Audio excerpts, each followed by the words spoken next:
Bonjour à tous, bienvenue dans Nikkei du jeudi 2 avril 2020. La photo du jour est celle de Roger Federer, le champion de tennis suisse qui est véritablement dévasté suite à l'annulation donc de l'édition Wimbledon de 2020 après le report des Jeux Olympiques et celui de l'Euro. Voilà donc une nouvelle épreuve sportive qui n'aura pas lieu cet été, une occasion ratée donc pour le champion suisse de glaner un nouveau grand chelem.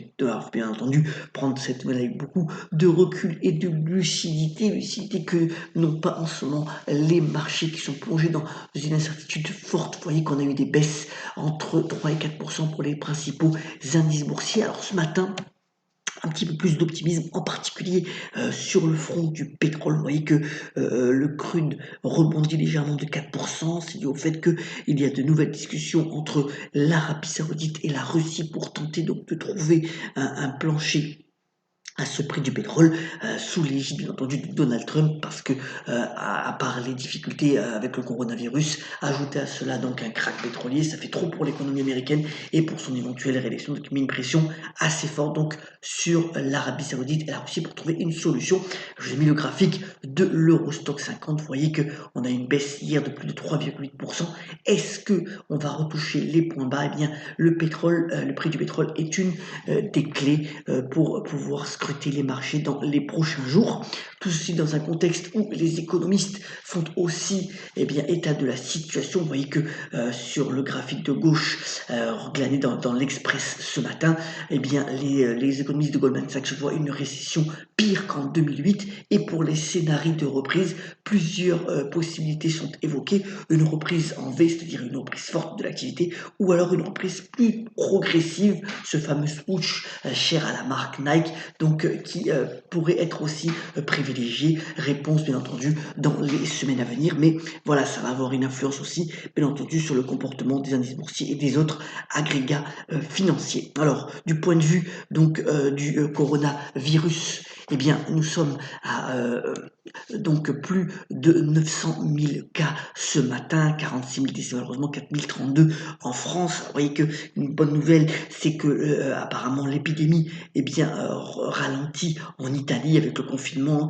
C'est toujours aussi assez délicat pour l'Espagne, mais voilà, le principal point de préoccupation, et c'est quand même assez important à souligner, c'est véritablement l'Afrique qui est peu dotée donc en ressources sanitaires pour pouvoir lutter. Alors c'est sûr que si l'épidémie se répand sur le continent africain, ce sera un vivier de nouveau de contamination. Donc il y a beaucoup d'initiatives qui sont prises pour essayer de contenir, d'endiguer ce qui peut se passer sur le continent africain, mais c'est véritablement pas évident et c'est aussi à regarder de près.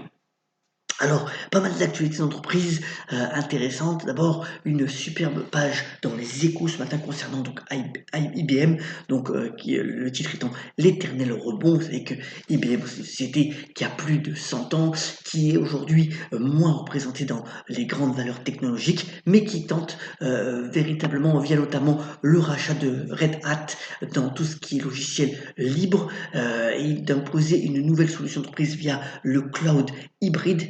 Et IBM reste aussi très focalisé sur la recherche, notamment avec plus de 12 labos et 3000 chercheurs à travers le monde pour pouvoir profiter de la nouvelle révolution informatique. D'autres nouvelles aussi donc concernant les boîtes françaises. D'abord Accor, alors le président d'Accor, Monsieur Bazin, lui, se montre plutôt optimiste sur la reprise de l'activité, même si aujourd'hui, la majorité des hôtels sont fermés, notamment en Europe. Vous savez que Accor, c'est quand même 40 000 salariés en France, 300 000 dans le monde. Il donne une interview cette fois-ci dans le magazine Challenge en disant que il y a quelques semaines, 80% des hôtels étaient fermés en Chine et aujourd'hui, 80% des hôtels sont ouverts. Donc vous voyez que Accor a quand même beaucoup baissé en bourse, mais c'est un optimisme relatif donc de son patron. Au niveau de Carrefour, voilà une association, je sais que Carrefour prend énormément d'initiatives en ce moment. Il va tester avec Uber Eats à partir du 6 avril prochain, donc un service de livraison pour les produits du quotidien. Ça va être un test donc dans 30 magasins donc à Paris, et c'est une belle association qui se fait entre Accor et Uber Eats. Spotify, donc vous savez que c'est le leader de la musique, de la musique en ligne.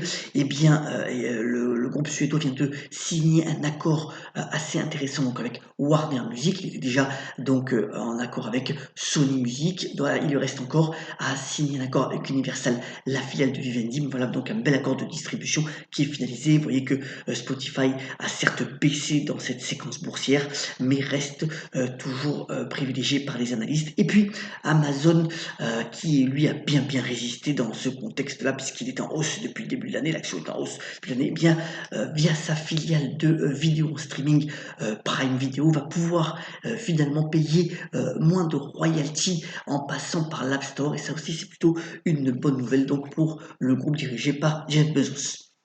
Un autre grand gagnant, entre guillemets, de cette séquence boursière, eh bien, c'est Hermès, avec le fameux Birkin Bag. Vous voyez que c'est la courbe blanche. Hermès a beaucoup mieux résisté que les groupes de luxe que sont Kering et LVMH, ainsi que l'indice CAC 40. Alors, c'est dû au fait que l'hyperluxe, finalement, dans ce contexte-là, eh bien, peut résister efficacement, et notamment grâce aux marges qui sont faites par le maroquinier français.